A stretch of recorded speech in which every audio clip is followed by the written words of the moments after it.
kita juga ada produk lain namanya virtual office, atau di bahasa Indonesianya kantor maya, kantor buat bohong-bohong gitu deh. Kantor untuk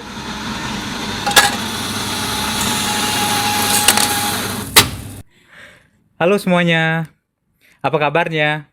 Semoga semuanya sehat-sehat terus ya. COVID sudah mau selesai, vaksin sudah mulai banyak di pasaran. Kita sudah mulai melakukan beberapa proses untuk mendapatkan vaksinasi, mulai dari lansia ke yang sekarang yang muda-mudi nih. Tapi dengan gitu kita jangan sekali-sekali lengah, kita nggak boleh lelah untuk menghadapi pandemi ini. PPKM Mikro yang nggak pernah selesai-selesai dari tahun lalu, yang berkepanjangan ini selalu memberikan dampak yang buruk terhadap semua industri, terhadap beberapa pekerjaan, semua berdampak kepada orang yang kehilangan pekerjaannya, bisnis-bisnis mandek, utang cicilan yang nggak kebayar-bayar, dan yang paling parah adalah kita harus mengucapkan selamat tinggal kepada keluarga kita. Semua karena wabah COVID ini. Tapi sama dengan segala sesuatunya, segala hal yang buruk pasti ada yang baiknya. Dari COVID ini, kita belajar untuk menjadi individu yang lebih tangguh. Kita lebih mawas diri. Kita belajar untuk menjadi seorang yang lebih sehat. Dan itu mungkin efek baiknya dari COVID yang membuat kita menjadi seorang yang lebih kuat dari sebelumnya. Nama gue Ferry. Hari ini gue kebetulan lagi mau ngobrol sama temen gue namanya Jola. Temen gue, kolik gue, kita kebetulan bekerja di satu perusahaan yang sama. Kita di dalam industri service office. Hari ini kita mau ngobrol di salah satu kantor kita nih, di Executive Center.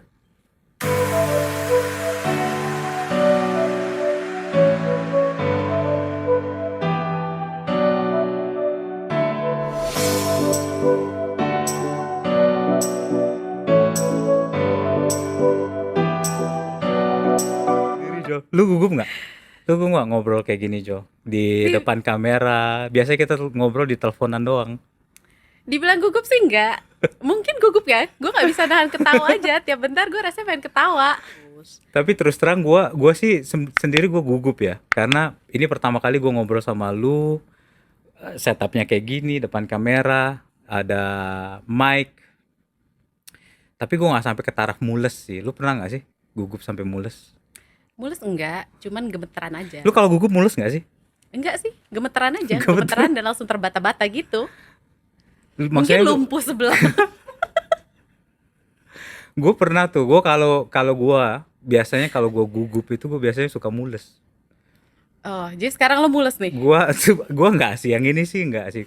Kalau dulu ya, kalau gua selalu harus ngobrol depan publik, gua harus ngobrol yang dimana sessionnya di record, gua harus boker dulu men. Gua harus boker Oh, dulu, oke. karena gua kayaknya dari SD itu udah diajarin kayak gitu.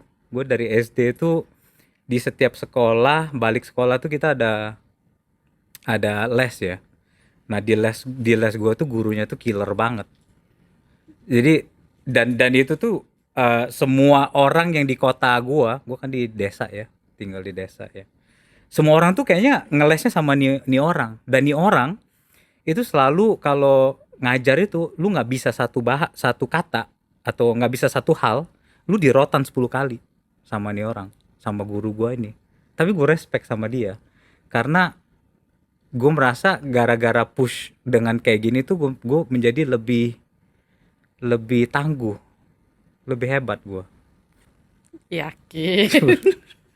Masa sih? Bener. Tapi ya itu efek sampingnya, gue mules terus kalau kalau lagi mau menghadapin segala sesuatu, gue mules terus kayak gitu. Ya, kalau gue sih saat ini nggak gugup-gugup banget. Mungkin karena lawan bicara gue lu ya. Oh gitu ya. Meskipun Tapi di kita record, kita kan lumayan jadi lumayan lama biasa aja. ngobrol ya. Kita lumayan lama nggak ngobrol. Lu gimana, apa kabar? Baik, bukannya tadi pagi lu juga baru nanya gue. Baik-baik ya. Jol, gue mau tanya lu nih. Oh baik. Lu kan di TIC itu sebelum lu married ya. Iya, Sampai sekarang lu udah punya 2 anak. benar. Oke. Boleh nggak lu share ke gue apa sih bedanya sebelum married sama setelah married itu bekerja? Gimana sih berbeda? Kalau perbedaannya mungkin ini aja sih ya, lebih kayak kalau dulu pas masih single, kalau pulang kerja kan ya udah mau ngapa-ngapain kayak mau leyeh-leyeh di kasur kek, mau ngapain kek, kayak nggak peduli aja, secara cuma sendiri kan. Orang Oke. tua juga yang penting ya nyokap bokap gue yang penting gue tahu udah di rumah Lu mereka lu udah tinggal ya sama orang udah. tua atau Ya ngekos? kalau sebelum married gue tinggal sama orang tua. Oke. Yang penting kan selama gue udah pulang ke rumah terus bilang aku pulang, udah. Ya udah gue mau ngapain aja di kamar kek, nggak turun-turun mereka bodo Oke. amat gitu kan. Tapi kan sekarang kalau pas udah nikah, udah punya suami, jadi pulang kayak ya mesti ada yang gue urusin gitu deh. Nah pas punya anak nambah lagi yang harus gue urusin. Jadi lebih susah kalau berkeluarga dan bekerja buat lu. Lebih nambah aja tanggung jawabnya. Gue nggak bilang susah sih. Lu nggak bilang Gue susah, nggak bilang susah. Cuman ya tapi berat. lebih berat aja. Berat tuh nggak susah ya. Enggak sih. Oke. Semua bisa dijalanin Semua kok. bisa. Semua bisa dihadapin kok. Tapi suami lu support lu nggak sih? Dia support lu untuk bekerja nggak sih? Atau dia maunya lu jadi ibu rumah tangga? Dia nggak support gue kerja banget sih. Dia support lu Iya. kerja. Karena menurut dia, dia selalu bilang sama gue kayak, kan sayang kalau kamu udah sekolah tinggi-tinggi, terus kamu di rumah aja. Ya lain ceritanya kalau emang kamu emang pengen jadi ibu rumah tangga. Tapi kan kalau suami gue tuh tahu gue tuh nggak betah. Gue itu lebih seneng punya kegiatan, makanya dia nge-support banget gue kerja. Dan mungkin dia takut gue marah-marah sih kalau gue di rumah mulu, tiba-tiba dia diteror mulu sama gue, Hmm. stres kan. Oh jadi maksudnya maksud suami lu tuh biar lu kerja energi lu habis di kantor balik rumah lemes gitu ya? Pastinya. Oh pinter juga ya Oh suami lu ya. iya. Em, Kalau menurut lu Jol, Mm-mm. stigma untuk seorang perempuan harus bekerja di dapur itu gimana? Menurut gue sih kalau berarti kita nge-refer ibu rumah tangga ya. Iya, kan sekarang kan kayak gini nih, fenomenanya itu adalah seberapa tinggi seorang perempuan sekolah, ujung-ujungnya pasti ngurusin anak dan kerja di dapur. Lu setuju nggak? Pertama gue tanya, lu setuju nggak sama statement ini? Eh, enggak sih, gue nggak setuju sih. Oke. Karena menurut gue nggak, ya balik lagi itu balik ke individu masing-masing ya. Kalau emang dia memilih untuk jadi ibu rumah tangga, ya it's okay, it's her choice. Ya. Asalkan jangan dia terpaksa. Jadi dia tiba-tiba kan, ya banyak juga kan karena kebiasaan di kita kan perempuan emang kebanyakan untuk stay di rumah, untuk ngurus anak, ngurus Oke. keluarga. Tapi kalau emang itu paksaan, sebenarnya dia lebih pengen kerja, menurut gue itu salah. Tapi kalau emang dia willing, emang dari dia udah niat nih, begitu gue nikah, gue pengen di rumah jadi ibu rumah tangga, it's fine. Karena menurut gue pekerjaan seorang ibu rumah tangga itu juga pekerjaan yang melelahkan, karena itu 24/7. Hmm. Lu nggak ada breaknya sama sekali. Hmm. Gue aja kayak kalau disuruh di rumah 3 hari gue kayak hari pertama gue masih fine, hari ketiga gue udah bisa ngamuk-ngamuk kali. Kalau di rumah, Nggak, ya iya di rumah gue udah gak sabaran lu lah lu menghadapi suami gue, anak gue kayak mendingan disuruh lembur kali sampai jam 12 malam dibandingin kayak gitu. oke. Itu gue, nah balik lagi. Oke, jadi kalau lu individually lu choose untuk tetap bekerja. Yes, Walaupun ada kesempatan enggak, lu pun pilih tetap bekerja. yes. Menurut lu kalau kayak gitu fair nggak ke keluarga lu, Jo? Gue sih menurut gue fair ya. Karena ya juga ketika gue Ke keluarga lu nih artinya ke anak lu. gue, menurut gue sih fair-fair aja ya. So far sih gue nggak pernah, gue ngerasa gue cukup bisa ngebagi waktu gue kok.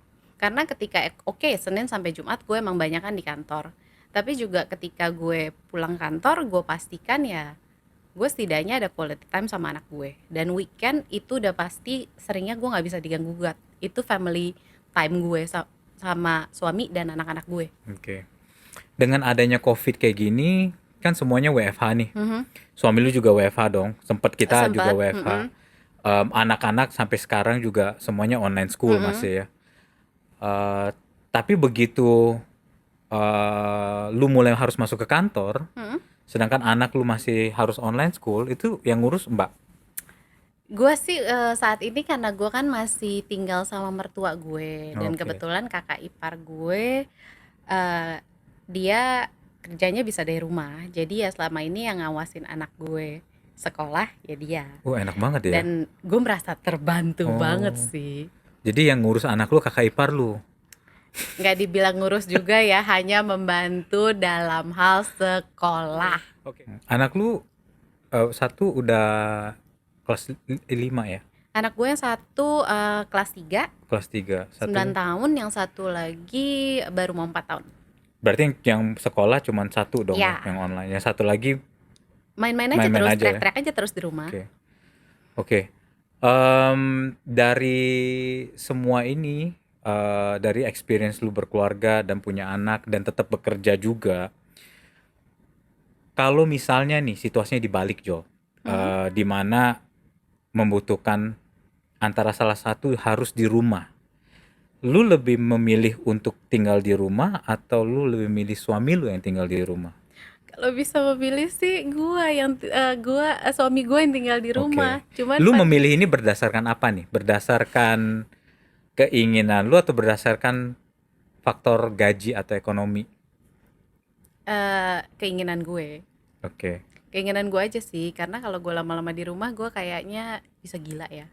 Dan suami gue somehow lebih sabar menghadapi anak-anak gue dibandingin gue. Oke. Gue termasuk mudah marah. Lu termasuk mudah marah. Gue termasuk Oh, mudah marah. kelihatan sih Gue ya lebih dari. mudah meledak-ledak Oh ya, anak gue. kelihatan. Ya oke. Oke. Nah, suami gue tuh lebih sabar. Ya kalau bisa ya suami gue, tapi ya kalau kita ngomongin masalah gaji ya mau nggak mau berarti emang kalau harus salah satu yang stay di rumah ya itu berarti gue. Lebih besar dari gue. Oh gitu. Oh jadi kalau harus, Yes. jadi tetap kembali lagi ke gaji. Yes. Siapa yang gaji lebih gede? Yes. Karena itu realitasnya Ya ya. itu realita. Nggak bisa kita Kita pungkiri ya. nggak bisa Duit itu tetap. pungkiri dengan cicilan-cicilan yang berjalan, bro. Ya itu realitas sih. Memang, tapi kalau kayak gini nih, kembali lagi ke lu sebagai pekerja dan sebagai ibu rumah tangga juga. Kebanyakan kan yang kita lihat tuh kan adalah emak-emak, ibu-ibu itu harus kadang-kadang harus diam-diam dia. Minta izin, nggak minta izin ke kantor, tapi kebetulan dia harus datengin ke acara di sekolahan anaknya atau ambil rapor, atau mungkin mereka merasa malu minta izin terus nih ke kantor, padahal dia harus ngurus rumah, anaknya yang di rumah gitu. Karena kebanyakan orang itu choose untuk nggak ngomong sama bosnya atau sama company-nya, tapi mereka choose untuk ya udah deh gua diem-diem aja tapi nanti gua datangnya siangan kayak gitu. Menurut lu itu healthy nggak sih sebagai employee? Menurut gue kalau diem-diem itu nggak healthy ya, karena ya lu kan secara nggak langsung ketika lu telat nih misalkan tiap hari misalkan, tapi lu diem-diem lu nggak bilang, lu cuma bilang telat doang, lu kan secara nggak langsung lu menyalahgunakan ini nggak sih kebaikan perusahaan tempat lo bekerja. Oke. Tapi kalau misalnya kita kebanyakan cuti, kita kebanyakan minta izin, kan nggak bagus juga buat perusahaan. Iya sih, cuman maksud gua kalau emang lo ada kesulitan kayak gitu, nggak lebih baik lo omongin ya sama atasan lo. Let's say lo misalkan nih, kalau gue misalkan emang ternyata gue harus kerja dari rumah karena gue mesti ngawasin anak gue sekolah. Kayaknya gue ngerasa lebih baik gue omongin dulu gitu loh. Gue omongin dulu keadaannya, kira-kira perusahaan ngizinin atau enggak gue kerja dari rumah. Karena kan kalau sekarang nih perusahaan tempat gue kerja kan gue harus masuk setiap hari. Kalau emang mereka kasih izin, ya udah, itu bagus kan berarti untuk situasi gue. Cuman kalau enggak ya gue akan nyari solusi. Gue akan diskusi sama suami gue gimana.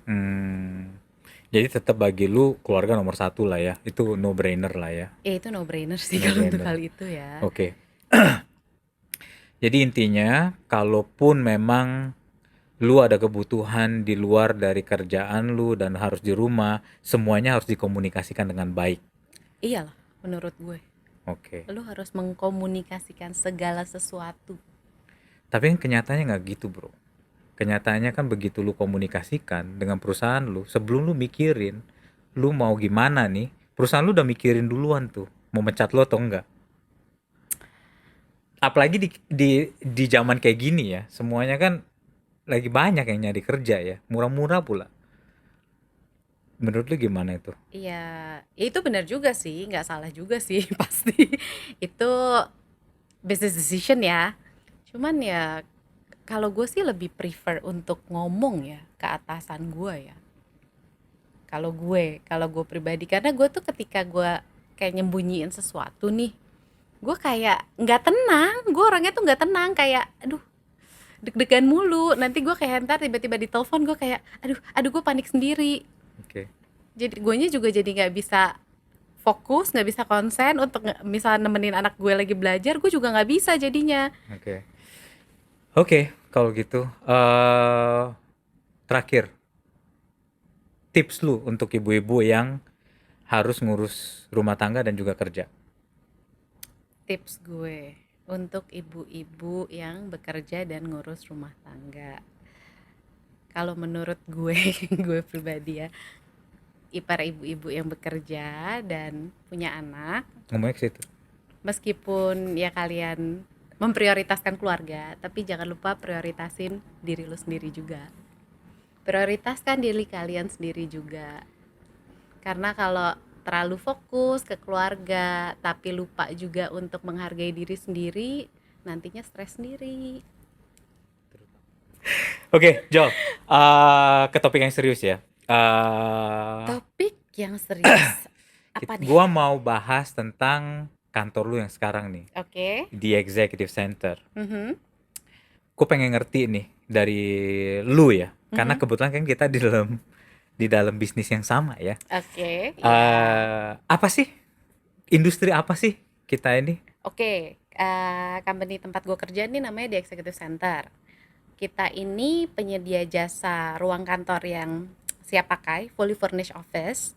Untuk kita sebutnya produknya tuh service office.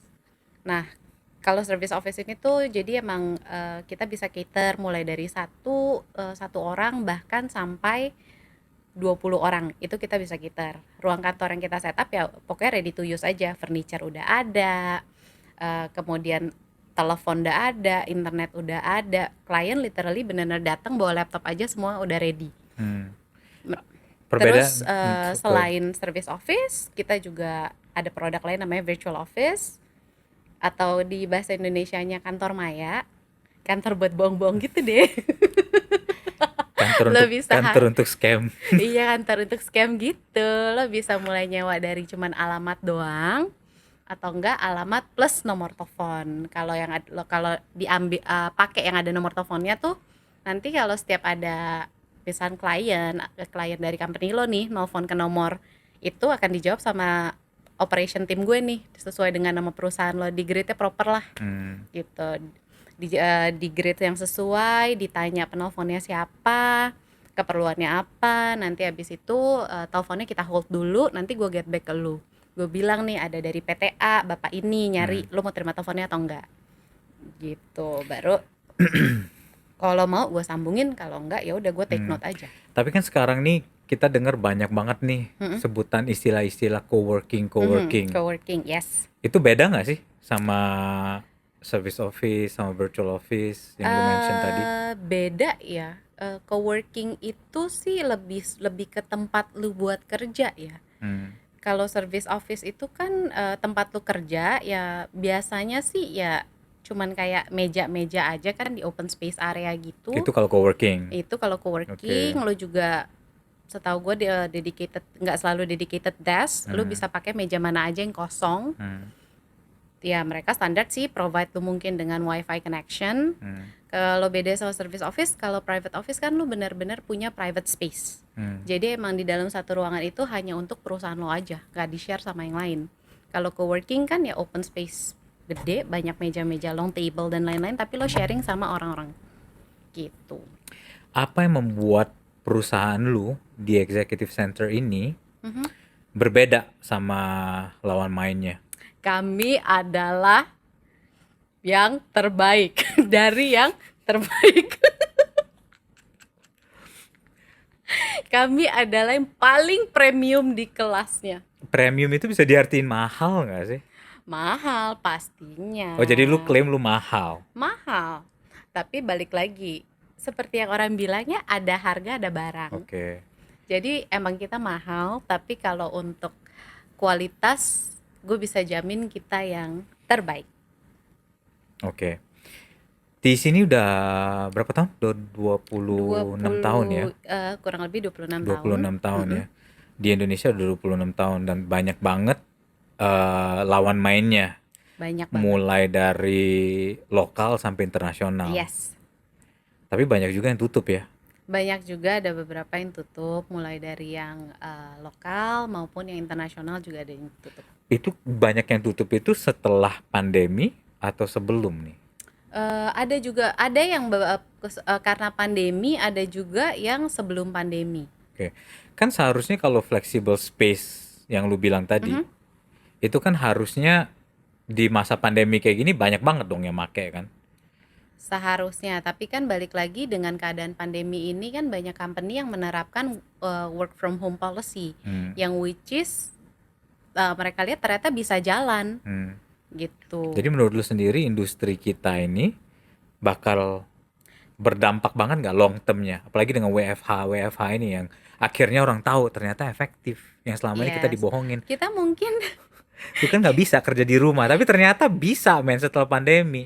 kita mungkin akan kita bisa jadi kita dapat impact yang positif ya dari pandemi ini. Hmm. Mungkin banyak company besar yang tadinya mungkin mereka acquire space besar banget, ternyata mereka nggak perlu, udah dia pakai space kecil aja, yang penting punya tempat buat kerja. Kalau misalkan mesti ke tengah ke CBD area, yang penting mereka punya tempat untuk kerja. Hmm. Jadi mungkin banyak company yang bisa downsize dan ngambil ke service office provider. Tapi bisa juga company mungkin mereka mengimplement konsep seperti service office ataupun coworking. Oke. Menurut Oke. gue seperti itu, karena kayaknya gue pernah dengar ada beberapa perusahaan yang akhirnya mereka nge-switch konsep kantornya, yang tadinya kan kalau standar kantor kan cubicle kan, Ya. mereka jadi ngeset ya modelnya lebih ke coworking. Yang penting si employee kalau emang perlu datang, mereka punya hub aja untuk buat kerja. Oke. Gue mau bandingin bisnis lu dengan perusahaan yang fenomenal yang namanya WeWork. Lu pernah denger dong? Oh pastinya dong. Itu waktu mereka ada, itu kan fenomenal banget tuh. Iya dong. Setiap kantor di-serve bir, Iya dong setiap pastinya. orang dapat makanan ke Iya. sana, dan juga ada orang yang datang ke sana cuma untuk makan. Iya. Itu waktu mereka buka itu, kalian melihat mereka ini sebagai kompetitor nggak sih sebenarnya? Kita ngomonginnya, kalau dibilang kita ngomongin sebenarnya dari kualitas produk, quality dan segala macam, kalau dibilang apple to apple enggak, tapi tetap bisa kita consider sebagai kompetitor, iya.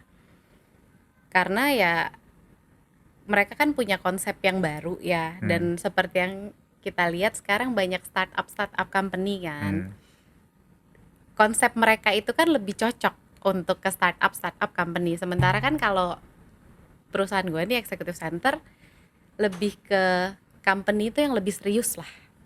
Jadi kalau emang marketnya emang beda sih, tapi ya bisa dibilang Maksud lu serius tuh gimana nih? Serius itu lebih fully established, lebih set up company-nya, lebih atau lebih fully established ya, seperti itu sih kalau menurut gue ya. Sama ya mungkin angkatan tua sama kayak CEO gue yang udah tua-tua gitu. Oke. Tapi menurut lu, eh, konsep seperti itu apakah akan berjalan di Gue Indonesia? sih Di Indonesia ya? di Indonesia, gue bilang sih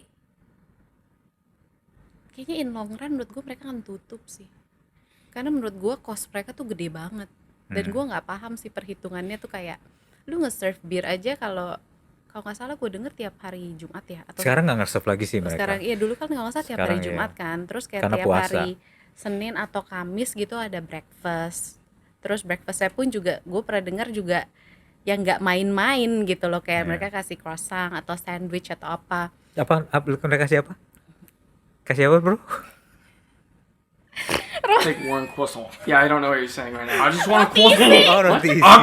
Tadi denger dia mereka kasih apa tadi yang gak kedengeran gua. Terus croissant, oh, croissant. croissant, Croissant. Oke. Croissant.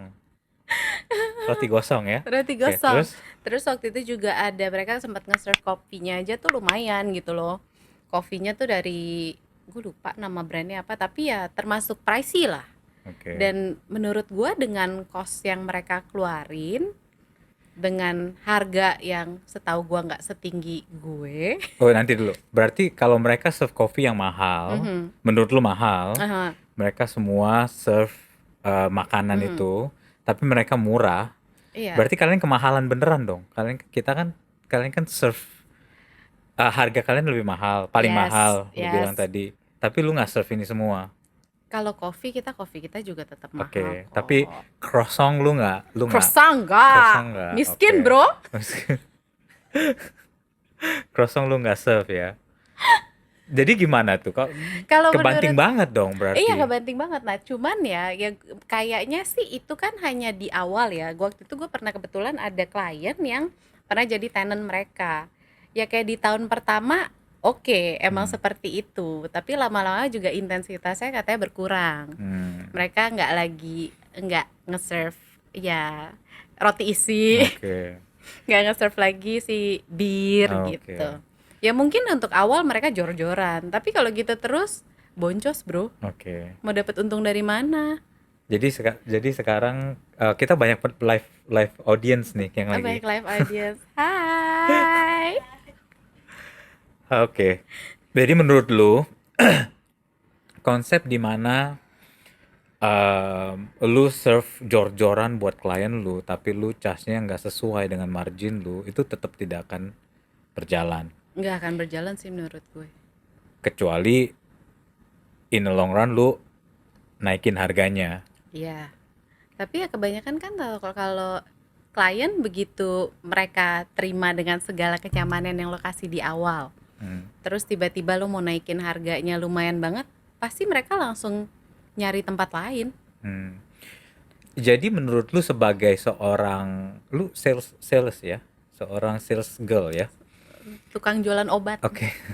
Sebagai tukang jualan kantor, harga tuh pengaruh banget nggak sih? Harga pengaruh atau apa fasilitas? Kalau untuk dulu gue bisa bilang fasilitas. Hmm. Cuman kalau sekarang harga. Mereka udah ngeset harganya dulu. Mereka cuma ngeset harganya segini nih. Kalau emang ternyata mereka suka banget nih sama tempat gue, sama fasilitas yang gue kasih, mereka akan coba bargain. Mereka willing untuk naikin budget mereka. Tapi sih seringnya sih begitu gue lempar harga, mereka langsung dadah gitu. Oh. Ini curhat buat lu kasih denger ke bos lu gitu Ya ya. kurang lebih gitulah. Semoga mereka sadar, insaf, ya Allah kasih hidayah gitu. Oke. Industri service office ini, industri coworking, karena kan sekarang kan kita lihat nih, karena COVID semua orang kerja di rumah dan merasa ini efektif, bisa-bisa Gue minum aja. dulu ya. Oh ya silakan. Minum dulu ya. Minum dulu, sorry ya. Minum dulu, tapi susah Lu banget nggak puasa anaknya. Jol ya? Oh enggak, gue lagi Oh nggak puasa, sorry. mohon maaf. Iya sorry, tadi ini cuman gimmick sih sebenarnya Oh, sih. gimmick, damn. Ini sebenarnya nggak ada isinya. Pantesan tadi kok gue teguk kok kosong. Aku kecewa gitu. Gue pikir gue beneran dikasih kopi. Sedih deh. Oke. Jol, last question dari gua Jol. Baik. Kan kita lihat nih, COVID ini sudah berlangsung 2 tahun ya, hampir 2 tahun. Orang-orang rata-rata sekarang kerja dari rumah. Karena terpaksa harus kerja dari rumah. Yang awalnya mereka nolak, mereka bilang gak bisa kerja dari rumah.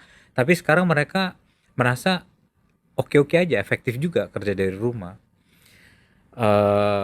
Dan kan industri lu service office coworking ini itu kan tempat pelarian dari traditional space ya. Orang yang mau downsize dari situ ke industri lu. Tapi sekarang karena COVID, orang-orang yang mau downsize, option mereka adalah kerja dari rumah yang ongkosnya hampir nol. Menurut lu bakal terdampak banget nggak dari Enggak sini? sih menurut gue ya.